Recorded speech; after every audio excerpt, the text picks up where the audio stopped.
Innal hamdalillah wassalatu wassalamu ala Rasulillah wa ala alihi wa sahbihi wa mawalah wa la haula wa la quwwata illa billah.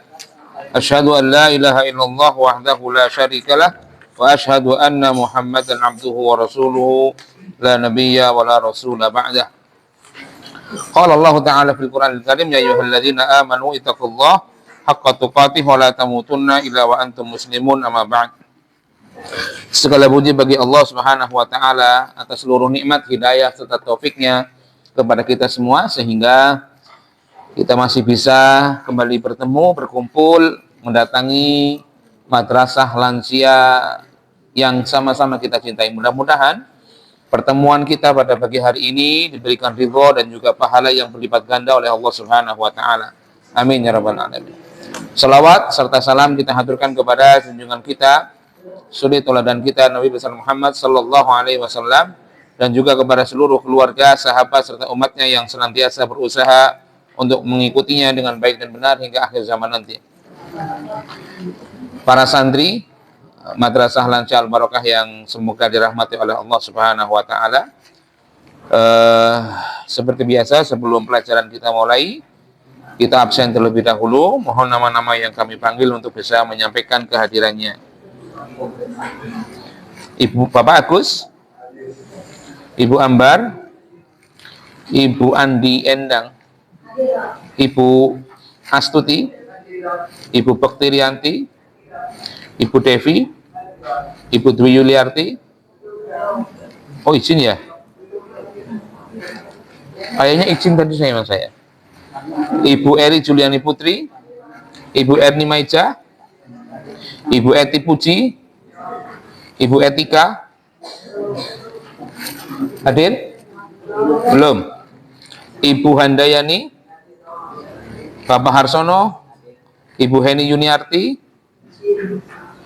Ibu Hikmastuti izin, Ibu Lis Ismiati, Bapak Montorik, Ibu Musinem, Bapak Muslih, Bapak Pujiarto, Ibu Purbaningsih, Ibu Rasmini, Ibu Retni Astuti, Ibu Rohani, Ibu Rosita izin, Ibu Salbiah, Ibu Siti Khotijah, Ibu Siti Nuryati, Ibu Siti Rahayu, Ibu Siti Sarifah. Belum? Oh, hadir. Ibu Siti Sugianti, Ibu Suti Surya, Bapak Suharjo, Ibu Sukarni, Bapak Suparman, Bapak Supriyo, Ibu Surati, Bapak Wargono, Ibu Wasmiati, Ibu Wigatiningsih, Bapak Aris Mamet, Ibu Yeti, Ibu Sobekti Lalaning Tias, Ibu Siti Nurhayatun, Ibu Sri Sugiyarti, Ibu Neni, Ibu Yulianti,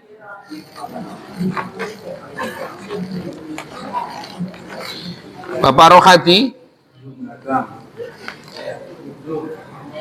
Ibu Mezer. Ini mengundurkan diri atau gimana?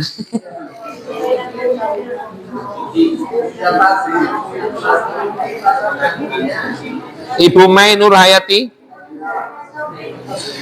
Bapak Sugeng, Ibu Wiji Astuti. Sudah? Ya, silakan dibuka bukunya. Pelajaran kita sampai mana? Terakhir pembahasan tentang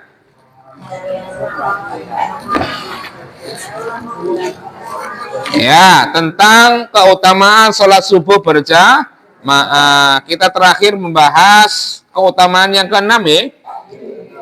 Orang-orang yang menunaikan sholat fajar, sholat subuh berjamaah berada dalam perlindungan Allah Subhanahu wa ta'ala. Itu ya. Berarti sekarang kita masuk ke pembahasan baru, poin ke-8. Duduk di tempat sholat hingga matahari terbit. Maksudnya sholat di sini sholat subuh ya. Duduk di tempat salat subuh hingga matahari terbit. Nah, itu. Kita akan bahas itu. Ya, mohon nanti diperhatikan karena mungkin ini pembahasan yang belum banyak yang diketahui. Ya, insya Allah nanti kita akan jelaskan. Bahwasannya orang yang setelah sholat subuh, orang yang setelah mengerjakan sholat subuh, ya di masjid atau ibu-ibu yang berada di tempat sholatnya di rumah, maka ketika kemudian tetap berada di tempat sholatnya, ya tetap berada di tempat sholatnya hingga matahari terbit, itu di antara sunnah Rasulullah Shallallahu Alaihi Wasallam, ya sunnah atau ajaran Rasulullah Shallallahu Alaihi Wasallam. Bahkan hikmah di antara sunnah itu bukan hanya terkait dengan kita dan Allah saja, terkait dengan perintah untuk kita untuk dari Allah Subhanahu wa Ta'ala. Ya, silakan Bu Ibu. Tapi di antara hikmahnya, di antara hikmahnya ajaran Rasulullah agar kita berada tetap di tempat sholat kita setelah sholat subuh, ada hikmah bisa berinteraksi dengan sesama manusia, ya sesama jamaah sholat subuh, ngobrol bareng, ya, berinteraksi, ya menceritakan ini dan itu, membahas ini dan itu, ya maka paling tidak kita punyalah atau punya waktu untuk kita luangkan, ya bisa tetap berada di tempat sholat subuh kita sampai matahari terbit. Ada keluangan waktu, walaupun mungkin nggak setiap hari, ya misalnya kalau seminggu sekali atau sebulan 2 kali, paling tidak kita bisa meluangkan sedikit waktu kita untuk tidak langsung sholat rampung subuh balik, gitu loh. Ya, kita membiarkan diri kita atau tetap berada di tempat sholat kita setelah sholat subuh hingga matahari terbit. Di dalam hadis, ya itu di halaman 40 ya, dari Jabir bin Samurah, ya beliau pernah ditanya oleh seorang tabi'in bernama Simak ibn Hazm, ya Simak ibn Harb, ya salah seorang tabi'in bertanya kepada Jabir bin Samurah, salah satu sahabat Nabi Muhammad SAW. Apa pertanyaannya kepada Jabir itu? Akunta tujalisu Rasulullah Sallallahu Alaihi Wasallam. Apakah engkau pernah duduk-duduk bersama Rasulullah Sallallahu Alaihi Wasallam? Maksudnya pernah duduk nggak setelah sholat subuh itu bersama Rasulullah? Ya gitu ya. Maka beliau mengatakan, na'am katsiran. Sering. Saya duduk-duduk bersama Rasulullah itu sering. Ya, kemudian beliau menceritakan lagi, Jabir bin Samurah menceritakan tentang pengalamannya. Kana la yaqumu min musallahu alladhi yusalla fihi subha awil ghadata hatta tadlu asyamsa. Rasulullah itu tidak langsung beranjak pergi dari tempat sholatnya yang dia gunakan untuk sholat subuh sampai matahari terbit. Rasulullah tidak meninggalkan tempat sholatnya yang dia gunakan untuk sholat subuh itu sampai matahari terbit. Waalaikumsalam warahmatullahi wabarakatuh. Wa idza tala'atis syamsu qama. Kalau sudah matahari terbit baru Rasulullah pergi. Baru Rasulullah beranjak pergi, ya. Nah, di antara ba'da sholat subuh, setelah zikir, setelah berdoa sampai matahari terbit, ngapain aja? Gitu kan ya? Ngapain aja? Apa saja yang dilakukan Rasulullah dengan para sahabat? Wa kanu yatahaddatsuna wa ya'khuduna fi amril jahiliyah. Di antara yang dilakukan dopok. Terus dopok? Ngobrol. Ngobrol tentang apa? tentang perkara-perkara perbuatan-perbuatan sebelum masa Islam, maksudnya Islam syariat yang dibawa Rasulullah di zaman jahiliyah. Ya, tentang perilakunya A, perilakunya B, perilakunya C. Tapi ngobrol itu bukan berbangga diri telah bermaksiat dulu. Ya, ngobrol tentang kesalahannya, ngobrol tentang kelakuannya dulu yang jauh dari agama, yang bertentangan dengan agama, tapi bukan untuk membanggakan diri. Untuk mengambil pelajaran, untuk mengambil hikmah. Ya, wayat hakun, bahkan dalam obrolan itu mereka kadang saling ketawa. Saking obrolannya buket, mengingat masa lalu, perbuatan A, perbuatan B, perbuatan C, ya, mereka sampai tertawa. Wayatabassam, dan melihat sahabatnya tertawa, Rasulullah mesem. Yang dilakukan, sekali lagi, yang dilakukan Rasulullah Shallallahu Alaihi Wasallam setelah sholat subuh, zikir dan berdoa itu ngapain? Ngobrol. Ya ngopi ya kenapa? Ngeteh monggo. Yang penting ada obrolan dan interaksi. Orang nang pojok ngana dewek, nang pojok ngene dewek, meneng-menengan, siji maca buku, siji HP-an, siji udah ngobrol, berinteraksi. Tanya kabar, tanya kondisi, tanya usahanya, tanya keluarganya, berinteraksi itu. Ya, itu yang dilakukan Rasulullah Shallallahu Alaihi Wasallam. Berdiskusi, ya, berdiskusi, bercerita tentang kondisi A, kondisi B, atau tentang kondisi Palestina yang sekarang sedang susah, menceritakan kepada teman-temannya, atau kondisinya setelah pulang umroh, betapa nikmatnya, bercerita intinya. Ya, dengan teman-temannya yang lain. Ingat, ya, yang dilakukan Rasulullah tidak hanya bentuknya kajian, tapi ngobrol. Ya, kalau sekarang orang habis subuh bikin kegiatannya selalu apa? Pengajian. Kan dibikinnya pengajian kan? Pengajian. Pernah nggak ada dibikin acara ngobrol bareng gitu? Ada? Ya. Sampai kapan? Sampai matahari Terus apa maksudnya? Di dalam hadis tersebut Rasulullah Shallallahu Alaihi Wasallam tidak beranjak pergi dari tempat sholatnya. Apa maknanya? Apakah diem saja di tempat itu? Atau bagaimana maksudnya? Para ulama khilaf di sini. Maknanya kata para ulama ada dua.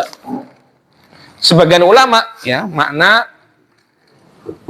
tidak beranjak dari tempat sholatnya. Maknanya satu, kata Syekh As-Sinkiti, maknanya adalah tetap di tempat dia sholat. Ya, jadi ibu misalnya atau bapak misalnya sholatnya di sini, ya dia tetap jalannya di sini, tempatnya di situ, di tempat dia melaksanakan sholat. Paham? Ya, jadi Assalamualaikum warahmatullahi wabarakatuh. Kalau misalnya tempat sholatnya di situ, ya tetap di situ. Nah, dia tetap berada pada tempat dia sholat. Ya. Karena yang dilakukan Rasulullah Shallallahu Alaihi Wasallam setelah beliau melaksanakan salat, ya, beliau kemudian menghadap kemana? Ke kiblat, ke jamaah, ke kanan, ke kiri, ke atas, menghadap ke jamaahnya. Jadi bukan Rasulullah ketika setelah selesai ngimami ngadep kiblat terus enggak. Bahkan sebagian ulama mengatakan itu makruh.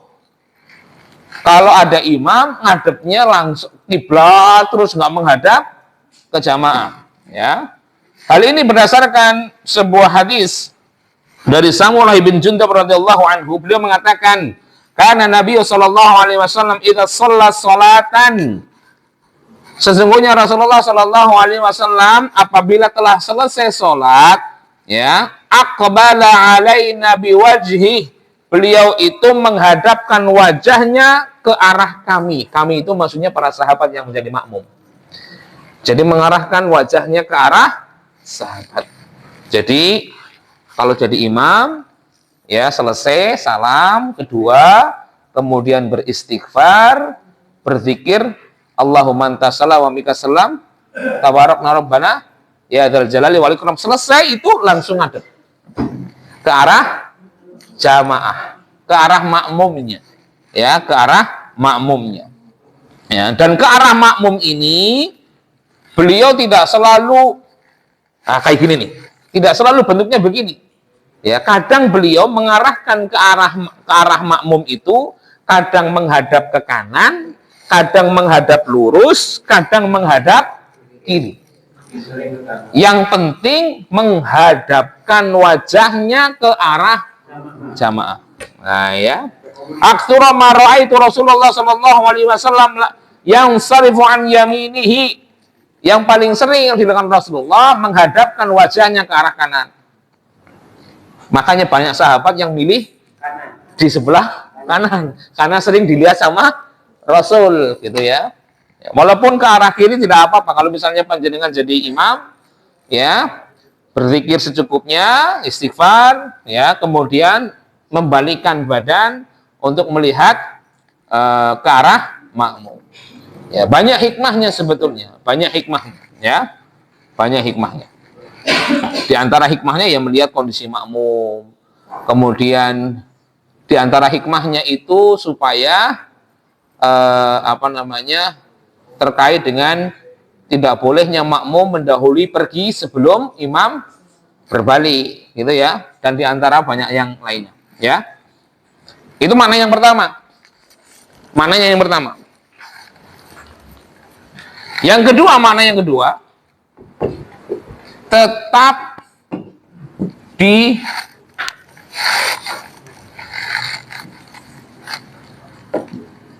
masjid atau musola yang digunakan untuk sholat. Artinya, menurut pendapat yang kedua ini tidak harus saya sholatnya di sini, tetap di sini, enggak. Bisa jadi saya nanti pindah ke sana, bisa jadi saya pindah ke sana, gitu. Tergantung kebutuhan dan kondisi. Selama tempat itu masih di dalam satu masjid yang digunakan, ya, satu atap, satu bangunan yang digunakan untuk sholat subuh.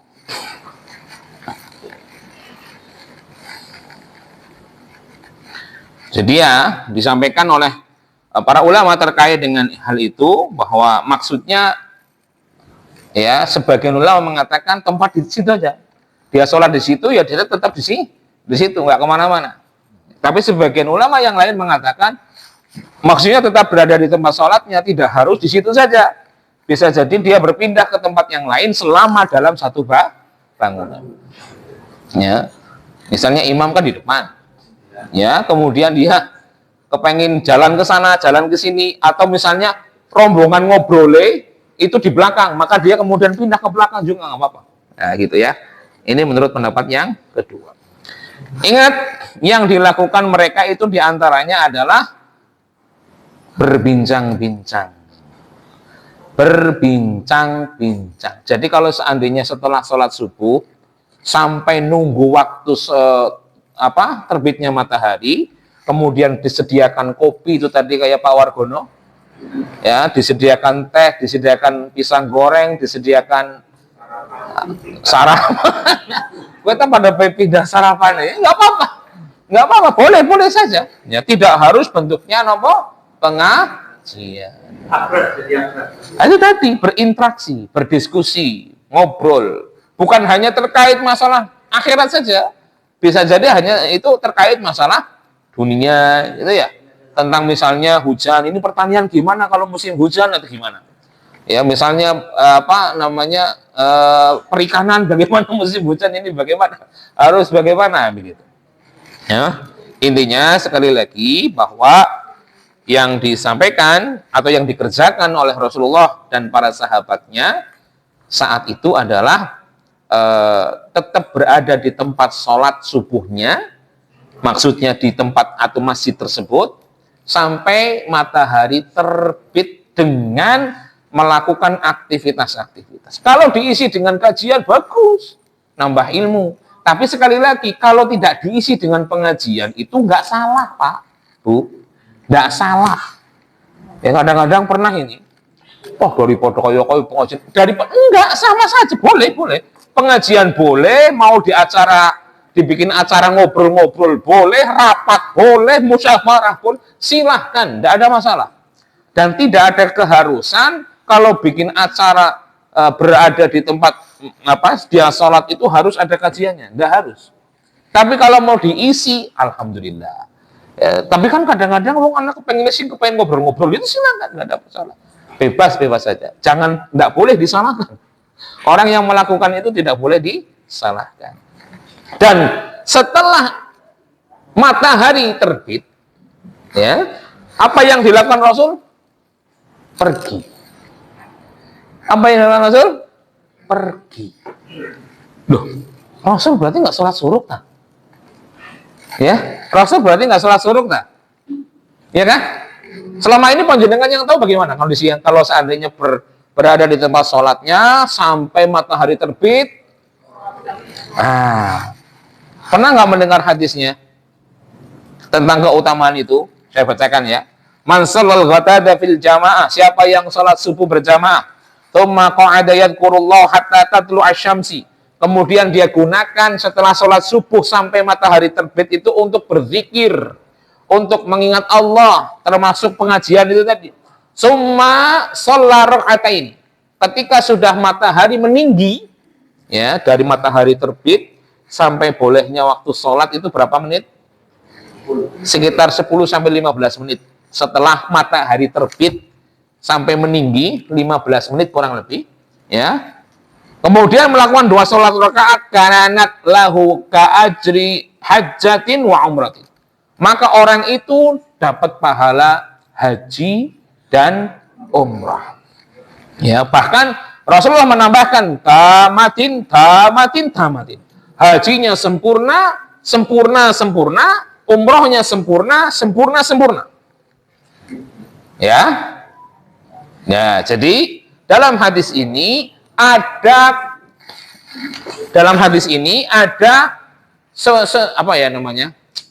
rangkaian.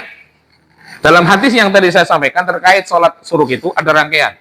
Rangkaiannya sholat subuh,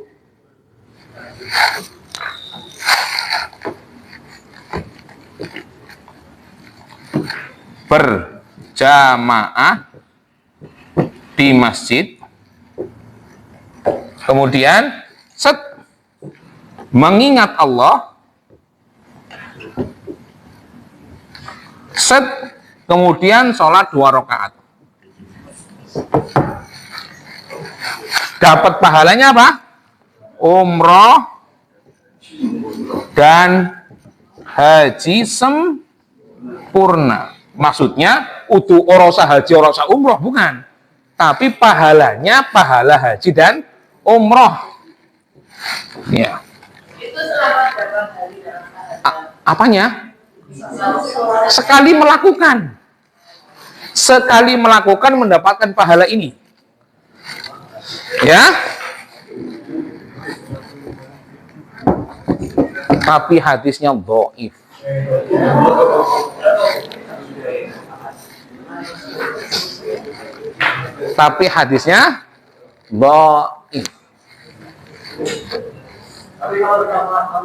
Nanti dulu, jangan buru-buru. Sabar dulu. Kenapa saya sampaikan tadi? Karena masih banyak yang salah, Pak. Sekarang saya tanya. Ini yang pertama ya. Yang kedua, sholat subuh, ngobrol, pulang. Yang mana yang paling banyak? Pertama apa kedua? Enggak, yang paling banyak memahami pahala keutamaan setelah sholat subuh itu yang pertama, yang kedua? Pertama. Yang kedua banyak kan pulang. Enggak, tapi enggak berdiam diri sampai matahari terbit. Tidak. Iya kan? Ngobrol sampai matahari terbit. Ada nggak yang begini? Tidak. Kebanyakan begini kan? Padahal ini hadisnya ini sahih.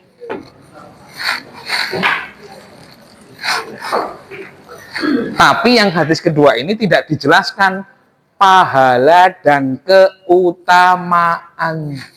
Lebih ikhlas malah ini. Ya nggak tahu. Masalah ikhlas itu bukan urusan ini lebih. Saya sampaikan dulu tentang ini dulu. Bisa paham? Jadi yang pertama, yang selama ini beredar. Paham ya? Orang sholat jamaah subuh, ayo sholat. Kita ada sholat suruk, ada kajian suruk. Di setting beginian. Sholat jamaah di masjid, kemudian ada pengajian, kemudian itu sholat 2 rakaat ketika sudah masuk waktunya, sholat suruk. Kemudian baru pulang. Dan digembor-gemborkan pahalanya umroh dan haji. Ya kan? Ya. Yang bikin tertarik yang mana? Yang pertama. Ya kan? Padahal disepakati para ulama hadisnya dhaif. Tidak kuat. Dan hadis yang kedua yang kita bacakan tadi yang di buku ini, halaman 40 ini, yang di bawah ini hadisnya sahih. Riwayat Muslim. Dalam Sahih Muslim. Itu kan ada di halaman 40 di paling bawah itu.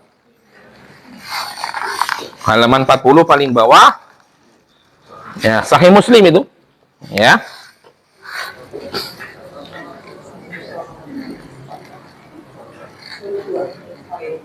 Ya. Ini saya nggak ngomong salah benar dulu. Saya sedang menerangkan tentang yang biasa terjadi. Paham nggak? Saya belum ngomong salah, mana salah, mana benar, mana boleh, mana enggak. Saya belum ngomong. Ya, saya sedang menceritakan kondisi yang ada di masyarakat. Yang terjadi adalah biasanya yang pertama. Ya, kalau yang kedua, sholat subuh. Setelah sholat subuh, ada tadi Rasulullah kanu yatahaddatsun. Mereka itu Rasulullah dengan para sahabatnya ngobrol, diskusi. Apa yang diobrolin? Ternyata yang diobrolin itu salah satunya adalah perkara dulu jahiliyah dulu. Nyong tahu kayak kiye, nyong tahu kayak kiye, tapi bukan untuk membanggakan diri, tapi untuk mengambil pelajaran, mengambil hikmah. Terkadang cerita-cerita yang seperti itu kan merguyokaken. Misalnya anak wong sing tahu nyolongnya tiba maring kali, misalnya kan kadang-kadang bikin gemuju tuh. Nah di situ mereka kadang ketawa. Rasulullah melihatnya sampai tersenyum. Setelah ngobrol itu, tapi ngobrolnya bermanfaat ya, bukan ngerasani wong dan hibah, itu bukan. Bukan ngobrol anu kayak kepriwe kayak anu kepriwe sih, jangan. Ini ngobrol yang bermanfaat maksudnya. Ya. Setelah ngobrol bermanfaat sampai matahari terbit, yang dilakukan apa? Pulang. Cuma sampai matahari terbit tok ngobrolnya. Setelah itu pulang. Saya belum ngomong nyalahin, belum ngomong benerin, terus ngomong yang tepat bagaimana saya belum sampai ke situ. Ya. Kemudian terkait 2 hadis ini, bagaimana kita menyikapi? Ya, terkait 2 hadis ini, bagaimana menyikapi? Saya hapus ya. Atas ya. Ini kalau ada yang nggak paham tanya nanti. Bagaimana menyikapi 2 hal ini, 2 hadis ini? 1. Ini ulama juga khilaf terkait penyikap ini. 1. Tetap boleh. Kenapa? Karena hadis yang pertama ini ada riwayat-riwayat yang lain. Ibaratnya doif ada 5 ada 6. Kemudian dari hadis yang doif itu kemudian dirangkaikan, dinaikkan derajatnya menjadi hasan li ghairihi. Ya, tetap boleh karena apa? Derajat hadisnya naik dari dhaif ke hasan li ghairihi. Hasan li ghairihi itu adalah kumpulan hadis-hadis dhaif dijadikan satu, saling menguatkan satu sama yang lain, maka naik derajatnya. Bukan lagi dhaif tapi hasan li ghairihi. Kalau apa namanya? Hadisnya hasan li ghairihi ini boleh dilakukan. Ini pendapat pertama. Penjelasannya paham nggak yang pertama? Hah? Belum? Saya jelaskan lagi ya. Baik, ini terkait poin ini. Sholat subuh berjamaah, kemudian di masjid, setelah itu mengingat Allah apapun, baca Quran, pengajian kayak zikir kayak sampai matahari terbit. Setelah itu matahari meninggi, sholat 2, dapat pahalanya umroh dan haji. Hadisnya dhaif. Terkait hal ini, boleh nggak kita melakukan? Satu, menurut ulama ya, ini kan ulama berbeda pendapat. Menurut sebagian ulama boleh. Kenapa? Karena hadis yang seperti ini nggak cuma satu, ada hadis-hadis yang lain yang semuanya dhaif. Cuma karena hadis dhaif saling berkaitan, maka para ulama menaikkan derajat hadisnya dari dhaif ke hasan li ghairihi. Hasan li ghairihi itu boleh mengerjakan, boleh dikerjakan. Intinya diakui gitu aja lah ya. Nah, dah. Ya. Ini menurut pendapat pertama. Paham nggih? Paham nggak? Paham. Pendapat yang kedua, ini masih seputar ini, ya. Ini masih seputar ini. Kalau ini sudah nggak diperdebatkan lagi karena hadisnya sahih. Ini terkait hadis yang ini, yang dhaif. Yang kedua, tidak boleh. Kenapa? Karena hadisnya sangat dhaif. Sangat dhaif, sangat lemah. Artinya, kalau hadis yang sangat lemah tidak bisa naik derajatnya ke hasan li ghairihi. Ini saya lagi runtun loh, lagi ngurut nih, biar nggak pusing. Ya, saya ulangi lagi. Kita sedang menjelaskan tentang ini, rangkaian ini. Sholat jamaah di masjid subuh, kemudian berzikir, atau baca Quran, atau kajian, atau apapun, sampai matahari terbit, dan setelah meninggi, sholat 2 rakaat syuruk. Kemudian, dia akan mendapatkan pahala keutamaan haji dan umrah. Hadis ini dhaif, disepakati ulama nih. Ulama semua sepakat hadis ini dhaif nih. Ya. Kemudian apakah dengan yang pertama ini kita boleh melakukan? Jawabannya 2. Sebagian ulama mengatakan tetap boleh. Karena apa? Hadis yang lemah ini jika dikait-kaitkan, maka saling mengaitkan, saling menguatkan. Maka menjadi boleh. Tapi sebagian pendapat ulama yang lain mengatakan tidak boleh. Kenapa? Karena hadisnya lemah banget, jadi nggak bisa naik derajat hadisnya. Tetap hadis yang lemah dan tidak bisa digunakan menjadi dasar beragama. Paham? Sampai di sini paham dulu? Ya, saya mau lanjut lagi nih. Ya, silakan Pak Hadi. Kalau membaca ya, itu hadis sholat subuh bersama di masjid. Kemudian pengajian atau membaca Al-Quran atau Zikir. Kemudian sholat 2 rakaat pahalanya sertifikat atau umrohnya dan hajinya sempurna. Mungkin yang kurang pas mungkin umroh dan hajinya mungkin. Umroh dan hajinya kurang pas gimana? Kenapa pun setara dengan umrohnya sempurna haji sempurna? Ya itu yang dalam hadisnya begitu. Hadisnya bunyinya begitu. Nah, ya, barangkali itulah yang membuat tauhid.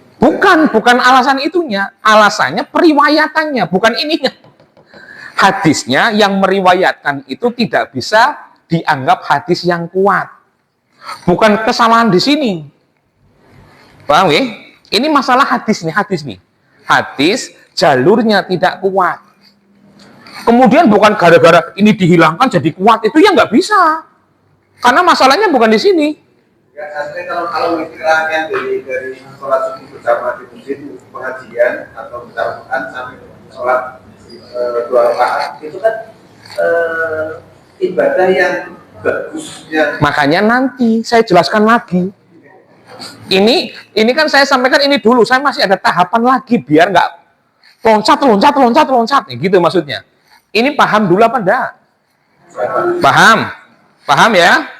Ini juga paham? Saya lanjut lagi. Bu, saya bikin materi ini itu nggak cukup seminggu, Bu. Supaya Bang, biar yang dengerin itu nggak bingung. Loncat sini, balik lagi ke sini. Ini saya. Nah, baik. Sudah paham semuanya? Kita akan bahas lagi. Fokus. Hadis ini, hadisnya ya kan? Apakah kemudian orang yang kemudian melaksanakan sholat 2 rakaat itu kemudian dosa? Enggak. Ya, enggak.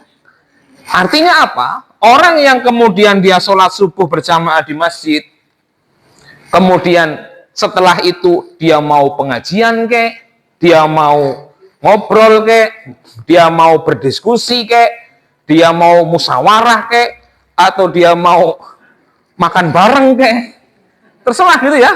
Sampai matahari terbit sudah sampai di situ. Sampai di situ tuh. Pulang boleh, atau dia tetap nunggu di situ untuk sampai waktu syuruk. Apa waktu syuruk itu? Waktu duha. Syuruk itu adalah sholat duha di awal waktu. Saya sampaikan lagi, syuruk sama dengan duha di awal waktu.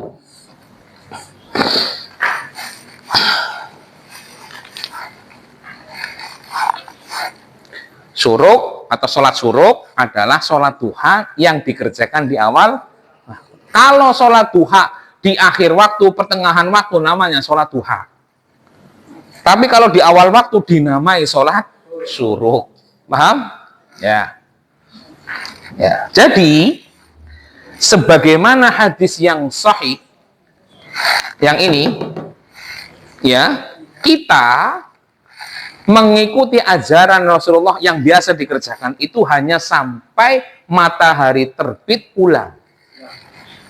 Terkait kemudian dia melanjutkan untuk sholat syuruk di masjid atau di rumah, silahkan. Itu beda beda perintah lagi. Paham nggak? Beda perintah lagi. Artinya apa? Yang sesuai dengan hadis yang sahih adalah ini. Sampai matahari terbit, selesai sudah. Mau pulang kek, mau tetap di masjid kek, silahkan. Tapi kalau orang milih tetap di masjid, boleh nggak? Boleh. Ada keutamaan sendiri. Kalau dia melakukan sholat syuruk di masjid itu, boleh. Pahalanya gede. Tapi dia tidak.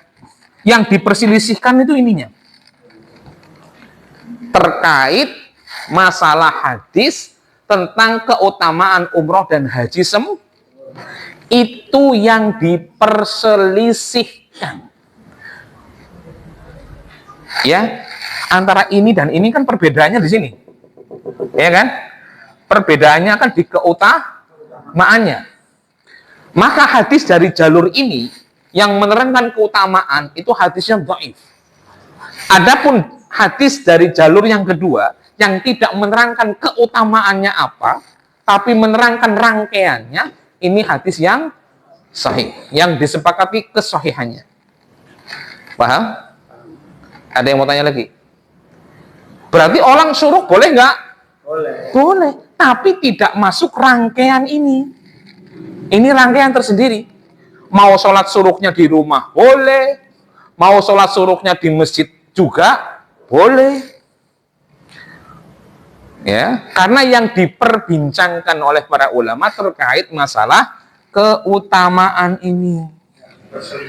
Kenapa? Dalam hadis-hadis yang sahih tidak ada keterangan masalah keutamaan yang.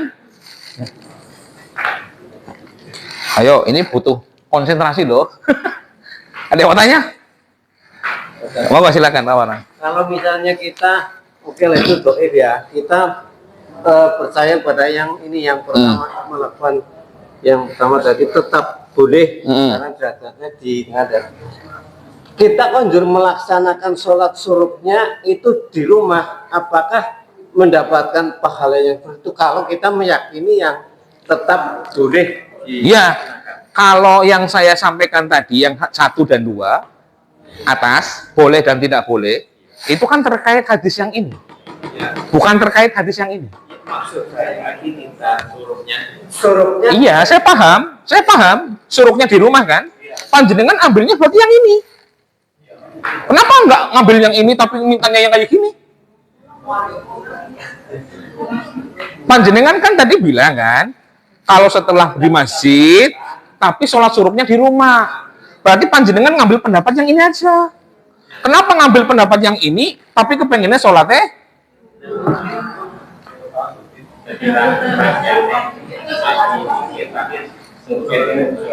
Paham nggak?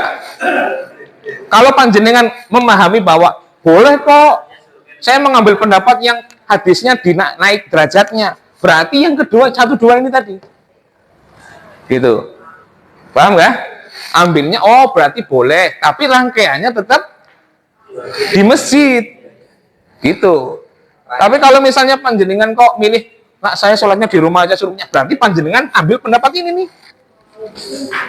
Yang lebih kuat, yang lebih sahih.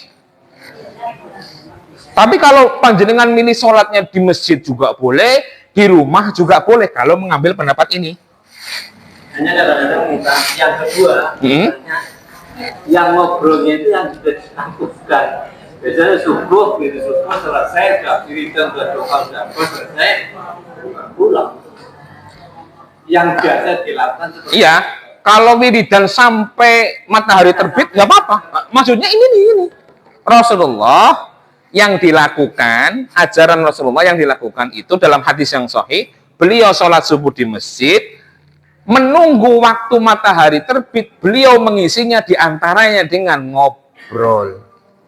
Sampai matahari terbit tetap, bukan ngobrol sederet terus balik, bukan. Tapi ngobrolnya atau diisi waktunya itu sampai matahari terbit. Setelah matahari terbit, paham? Paham, Bapak? Monggo Pak Wardono. Lewat ini biasanya sebaik-baiknya sholat adalah dilakukan di rumah kecuali sholat wajib. Gitu kan. Nah, berarti yang tadi disampaikan oleh Pak Parman berarti itu ada keutamaan tersendiri karena sholatnya sebaik-baik sholat sunat adalah. Nah, makanya yang lebih kuat yang ini. Kenapa Rasulullah kok langsung pulang? Nggak sholat suruknya di masjid? Nah, itu tadi. Paham kan? Iya. Berat. Kalau secara hukum lebih kuat yang mana hadisnya? Yang ini. Karena dia tidak bertabrakan dengan keutamaan sholat sunnah yang lain. Paham nggak? Ya paham ya. Tadi mau siapa lagi? Ibu, Bapak? Pak Musli, Pak. Yang paling dua itu itu keutamanya apa? Kalau kita Nanti sabar ya. Nanti selalu kepengennya cepat disit. Nanti saya sampai. Nanti ada. Terus masalah ini paham? Saya sedang tidak melarang panjenengan di masjid pengajian, sholat suruk, enggak. Saya sudah tidak melarang itu.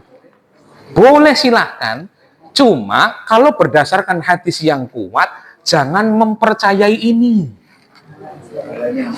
Paham? Jangan kemudian ngajak-ngajak orang untuk biar dapat ini, padahal keutamaan ini yang kemudian diperselisihkan.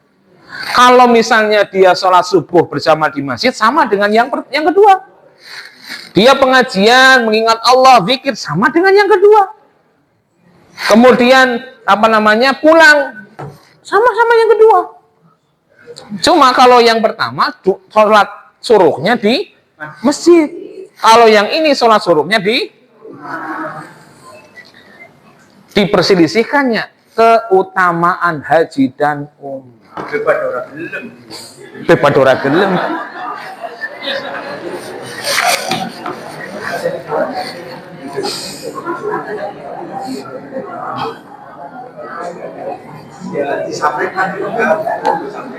Sudah paham sampai di sini? Ada yang mau tanya lagi? Mana yang mana? Oh, ibu, monggo. Barangkali karena itu ada dua istilah suruh dan sholat. Iya. Kalau nggak salah ada sebagian orang yang sudah sholat suruh kemudian Sholat duha lagi. sholat duha. Terus? Udah? Boleh. Boleh. Intinya sholat suruk itu sama dengan sholat duha. Ya. Sholat suruk sama dengan sholat duha. Cuma dikerjakan di awal waktu. Kalau mau nambah lagi, kalau masih ada waktu, boleh nggak? Boleh. Sebagaimana panjenengan sholat malam. Panjenengan ba'da isya sholat malam 2 rakaat. Wengine tangi. Sholat malam maning. Boleh nggak? Boleh. Panjenengan sholat raweh ketika Ramadan. Kan sudah sholat malam tuh. Kemudian ternyata jam 3 bangun. Arep sahur, kasih temen lah, sholat maning. Boleh nggak? Boleh. Yang penting jangan witir. Paham?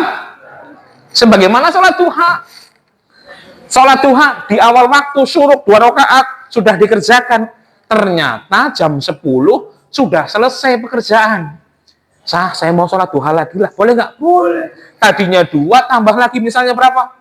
4 lagi. 4 boleh, 6 boleh, silakan. Malah bisa berpindah-pindah tempat ya Tan. Apanya pindah-pindah tempat, Pak? Kalau di rumah sudah melaksanakan, kita safar. Oh iya. Iya, atau misalnya pindah ngode, tempat kodean ya, tempat kerjaan, ada musola, sholat di situ gitu ya? Boleh. Artinya boleh-boleh saja. Jadi sholat suruk sama dengan sholat duha. Cuma suruk itu untuk menamai sholat duha yang dikerjakan di awal. Kalau di pertengahan waktu, akhir waktu namanya sholat duha. Paham? Ya. Jadi, Pak, Ya. misalnya dalam satu masjid, Ya. sebagian mengamalkan yang pertama, Ya. sebagian yang kedua. Ya. Dalam artian ini, yang pertama itu sholat subuh, terus ada hajian. Ya. Hajian, terus yang kedua sholat subuh ngobrol. Terus? Nah, itu katanya yang ngobrol jangan disalahkan, padahal ada hajian. Itu gimana kita? Ya. Ini kembali kepada masalah mengganggu orang lain. Yang maksudnya yang ngobrol jangan disalahkan itu kalau seandainya di situ ngobrol kabeh. Dibikin agenda, sholat subuh, setelah itu adakan berdiskusi. Ngobrol santai setelah sholat subuh. Nggak ada masalah, jangan disalahkan itu. Tapi kalau di sini pengajian ngenedopokan, kakak, yang ganggu seorang lain.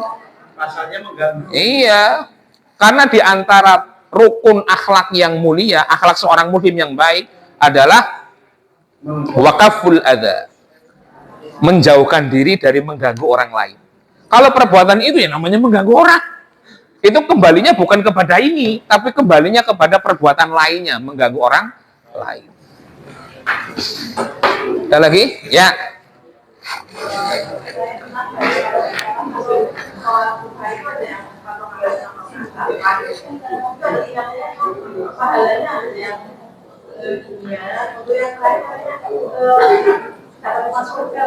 Iya, Itu dalam hadis itu. Makanya disebutkan orang yang melakukan sholat duha kan sebagai sedekah kepada sendi-sendi ya persendian. Nah, itu diantaranya. Banyak hadis sahih tentang sholat duha.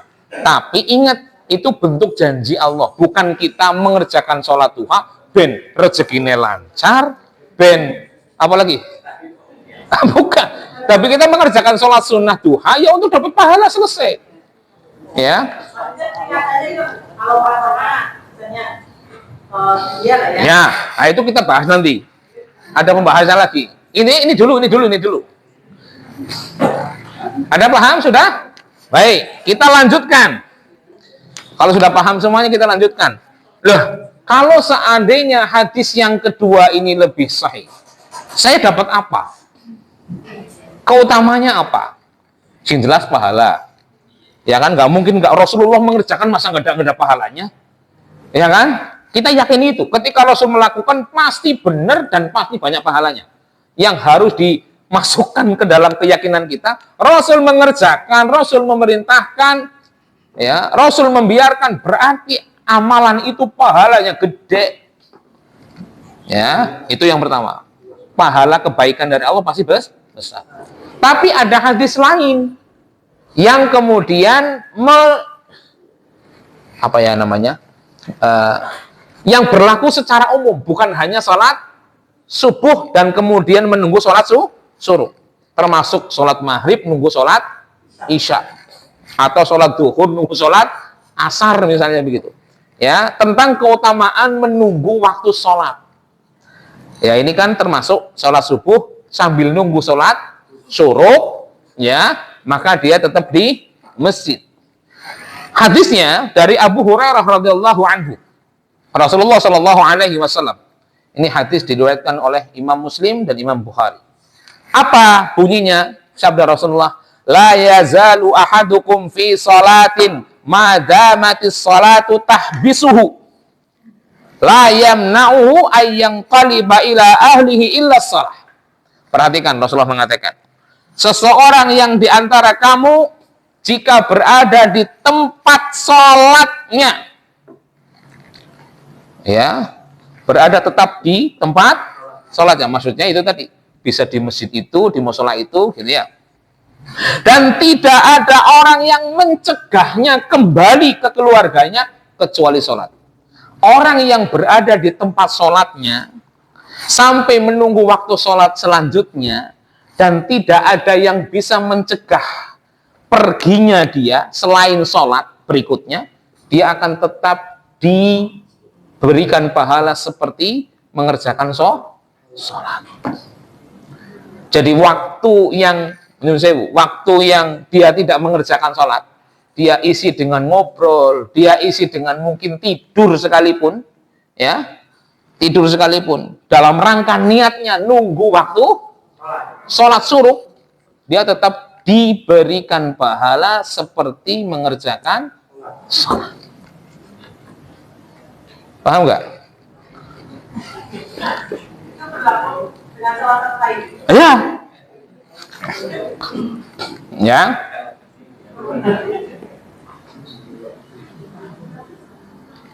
Jadi ditulis bahwa orang itu orang yang berada di maksudnya mendapatkan pahala sholat, ya gitulah, mendapatkan pahala, bukan dihitung selagi sholat terus, pakai mendapatkan pahala.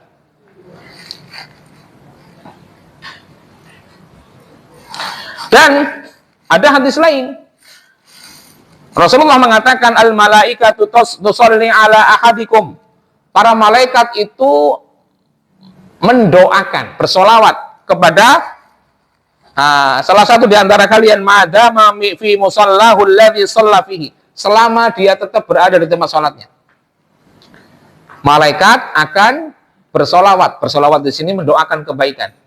Ya, selama orang tersebut setelah sholat tetap berada di tempat sholatnya.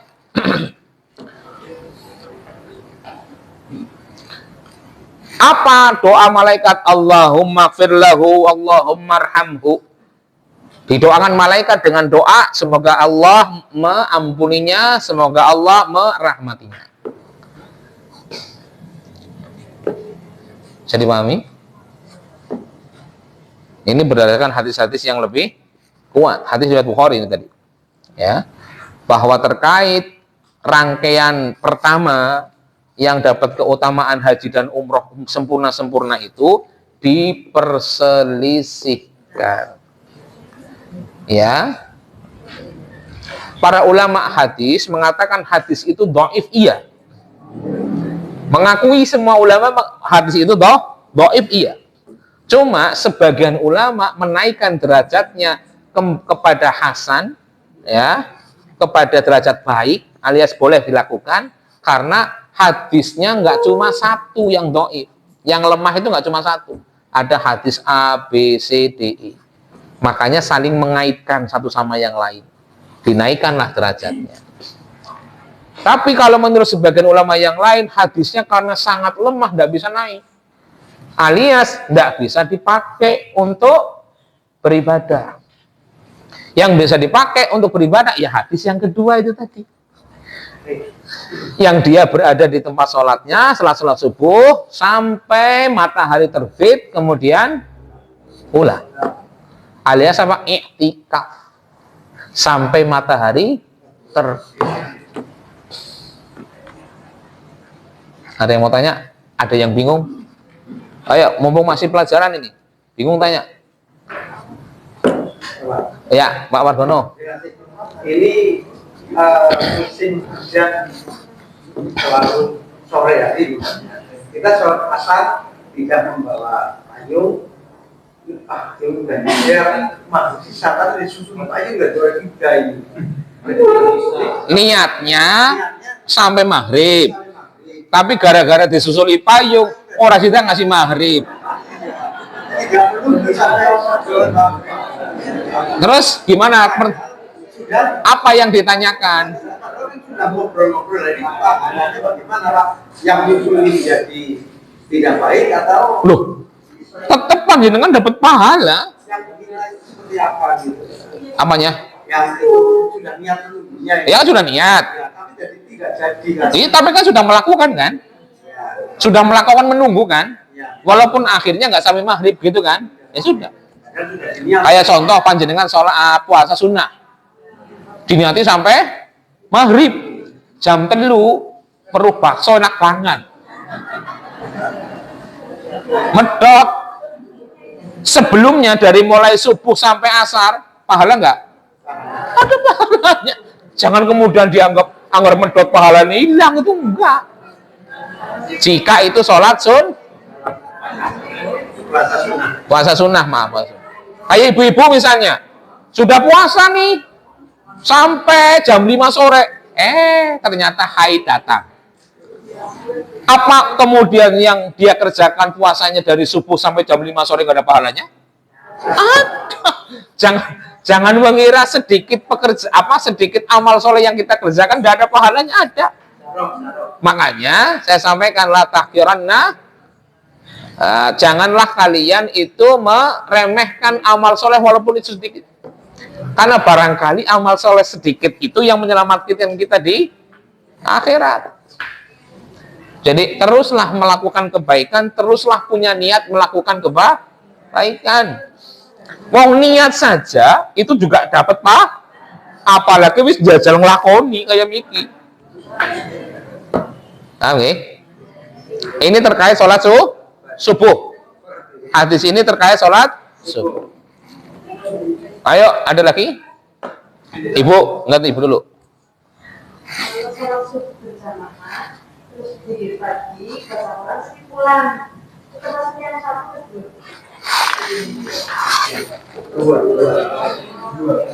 Sholat subuh berjamaah, zikir pagi, sampai matahari terbit nggak? Mulai ini berarti. Yang sore itu. Ini kan? Artinya panjenengan mau sholat duha apa enggak juga silahkan. Atau misalnya mau sholat duha di rumah atau di masjid juga silahkan. Ini beda lagi nanti di sini. Intinya yang dikerjakan Rasul itu ini tadi nih.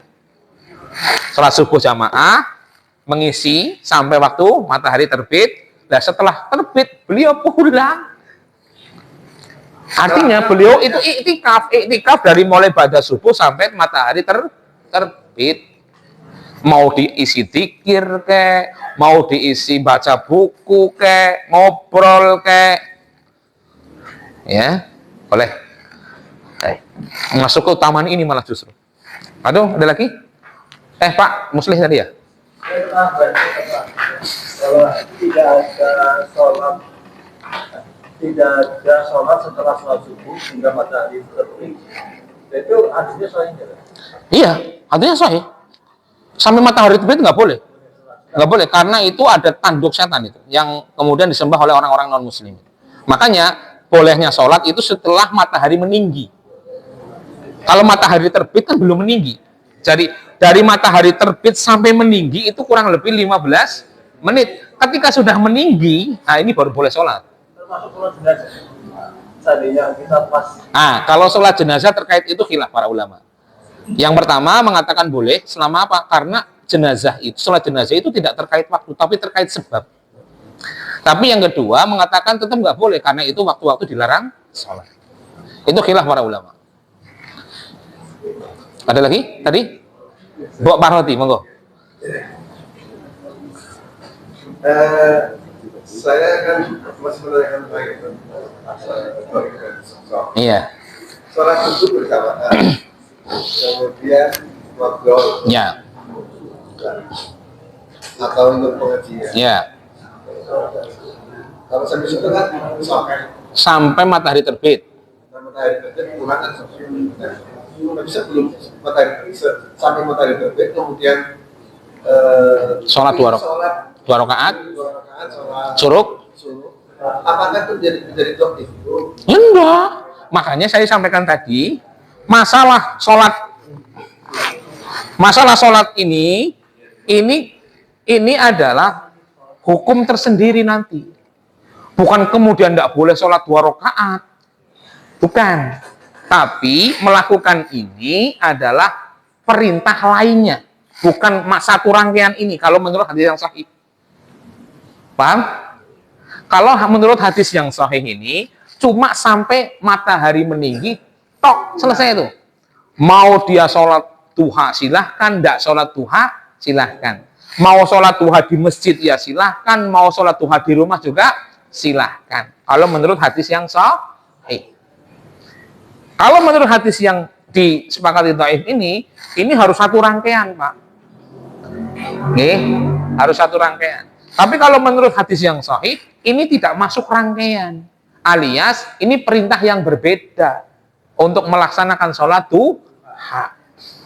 Mau dikerjakan di rumah setelah pulang boleh, atau panjenengan nunggu sampai sholat 2 rakaat mengerjakan di masjid juga boleh. Paham? Apa ada yang belum paham? Paham enggak? Paham. Ada yang lain? Monggo Ibu. Bulan Ramadan, Ya. setelah sholat subuh kan ada kajian. Ya. Setelah kajian selesai, kemudian dilanjutkan dengan sholat duha secara berjamaah. Belum pulang. Kok berjamaah? Iya. Selalu itu. Iya, sholat duha itu berjamaah dengan yang itu memberi kajian tadi. Kalau sholat duha boleh nggak jamaah? Ya sesekali boleh sebetulnya. Kayak sholat malam, ya sesekali itu boleh-boleh saja. Ya, sholat tahajud bareng istri berjamaah itu boleh-boleh saja. Ya, tapi tidak boleh rutin.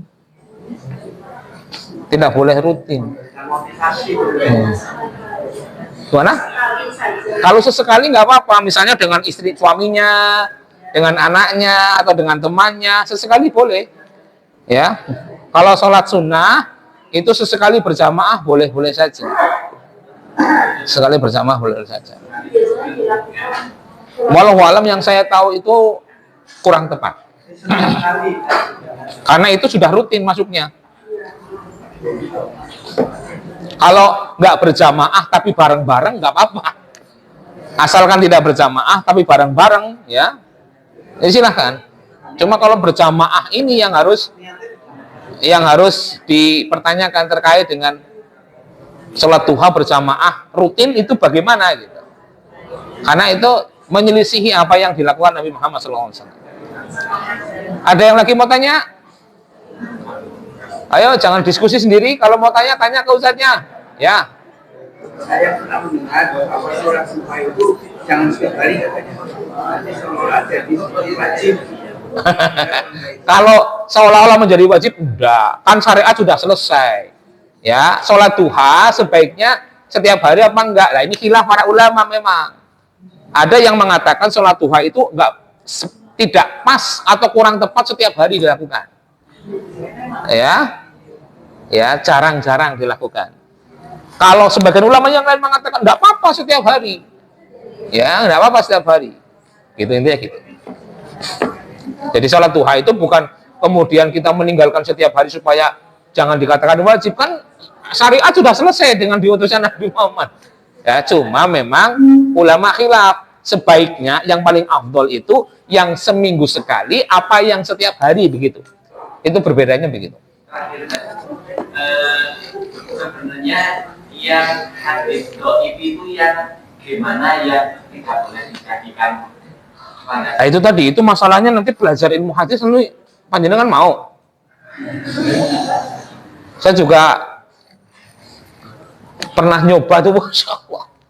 Ini kesimpulan yang diambil oleh para ulama muhaditsin. Ulama hadis mengatakan bahwa hadis ini hadis dhaif. Ya, hadis yang dhaif. Kalau untuk mengetahui ya itu butuh ilmu lagi. Butuh ilmu lagi. Kan kadang kalau dalam masalah amalan yang akidah itu menggunakan yaitu amalan berarti yang macam kayak apa yang selain akidah itu kalau menentukan sohinya sih. Kalau yang saya pahami terkait hadis dhaif, kalau selama bukan akidah boleh, saya nggak tahu. Tapi kalau seandainya hadis dhaif dijadikan amalan yang kita jadikan pedoman, nah itu yang saya kemudian mengatakan kurang pas. Kenapa? Karena perintahnya itu adalah bagaimana mengikuti Rasulullah dengan hadis-hadis yang sudah disampaikan para ulama. Hadis ini hadis yang boleh digunakan. Ya, kalau hadis yang tidak boleh digunakan, ya tetap tidak boleh karena memang itu berarti tidak valid Rasulullah mengajarkan. Paham nggak? Ya, maka kalau kita mengamalkan amalan yang hanya valid-valid saja dari Rasulullah, itu sudah sangat cukup dan dewek orang bakal kuat ngelakoni kabeh. Kalau yang jelas-jelas sudah valid saja dari Rasul, kita nggak mungkin bisa melakukan semuanya, nggak mungkin. Apalagi ditambah sesuatu yang belum valid. Wah, tambah kesel nih. Ada lagi? Cukup? Sebelum pelajaran kita tutup, ya, atau kita tutup dulu, nanti baru kita lanjutkan sedikit, ya. Demikian akhirul da'wan, alhamdulillahirabbil alamin. Assalamualaikum warahmatullahi wabarakatuh.